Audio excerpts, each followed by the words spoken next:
Team India cricketer Telugu batter Gade హనుమవిహారీ social మీడియాలో చేసిన post Andhra cricket association పై చర్చకు తెరలేపింది.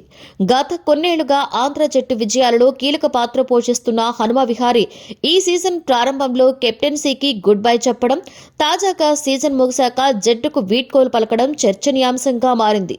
జట్టులో రాజకీయ జోక్యం ఎక్కువైందని, ఆత్మగౌరవాన్ని దెబ్బతీసిన చోట ఆడలేనని తన సోషల్ మీడియా పోస్టులో విహారీ పేర్కొన్నాడు. వివాదం నేపథ్యంలో హనుమవిహారీకి team India veteran spinner Ravichandran Ashwin అండగా నిలిచాడు. రంజీ ట్రోఫీ 2023-2024లో ఆంధ్ర జట్టు పోరాటం క్వార్టర్ ఫైనల్లో ముగిసింది. మ్యాచ్ అనంతరం హనుమవిహారీ సోషల్ మీడియాలో పోస్ట్ చేశాడు. పొలిటికల్ బ్యాక్గ్రౌండ్ కలిగినటువంటి ఓ యువ క్రికెటర్ను మందలించారనే కారణంతో తనను కెప్టెన్సీ నుంచి తప్పించారని, ఇది తనను బాధించిందని విహారీ చెప్పుకొచ్చాడు. భవిష్యత్తులో మళ్లీ ఆంధ్ర జట్టు తరఫున ఆడబోనని పేర్కొన్నాడు.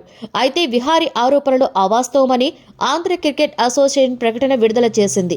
బెంగాల్లో మ్యాచ్ సందర్భంగా అందరి ముందు విహారీ తనను వ్యక్తిగతంగా దూషించాడని, సదరు ప్లేయర్ తమకు ఫిర్యాదు చేశాడని పేర్కొంది. జాతీయ జట్టుకు ఎంపికయ్యే అవకాశాలు ఉన్నందునే విహారీని కెప్టెన్సీ నుండి తప్పించామని వివరణ ఇచ్చింది.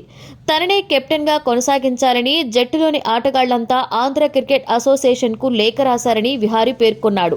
ఇందుకు సంబంధించిన లేఖను పంచుకున్నాడు. తన పోస్టుతో ఏసీఏ నుంచి సపోర్ట్ స్టాఫ్ కు బెదిరింపు ఫోన్స్ కాల్స్ వచ్చాయని, వారందరినీ తనకు వ్యతిరేకంగా మాట్లాడేలా ఒత్తిడి చేస్తున్నారని మరో పోస్టులో పేర్కొన్నాడు.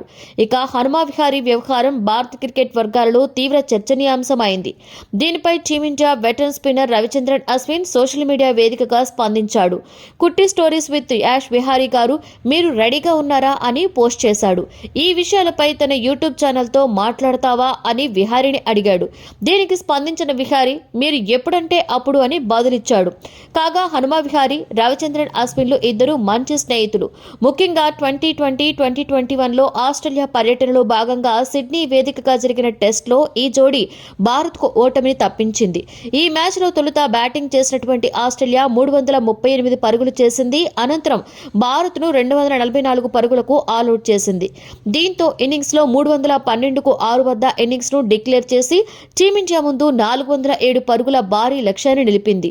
ఈ సిరీస్లో ఇది 3వ మ్యాచ్ కాగా అప్పటికే సిరీస్ 1-1తో సమమైంది.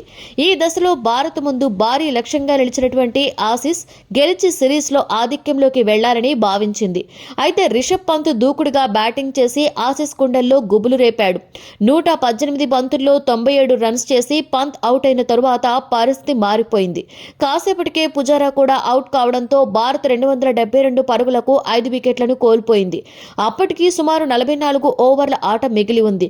దీంతో మిగతా 5 వికెట్లు పడగొట్టి విజయాన్ని సాధిస్తామని ఆసీస్ శిబిరం నమ్మకంతో ఉంది. కానీ ఈ పరిస్థితుల్లో హనుమవిహారీ 161 బంతుల్లో 23 రన్స్, రవిచంద్రన్ అశ్విన్ 128 బంతుల్లో 39 రన్స్ ఆసీస్ బౌలర్లను విసిగించారు. ఎంతో ప్రయత్నించినా కూడా వికెట్ మాత్రం ఇవ్వలేదు. ఎట్టి పరిస్థితుల్లో మ్యాచ్ ఓడిపోవద్దనే ఉద్దేశంతో వికెట్లకు అడ్డంగా నిలబడ్డారు.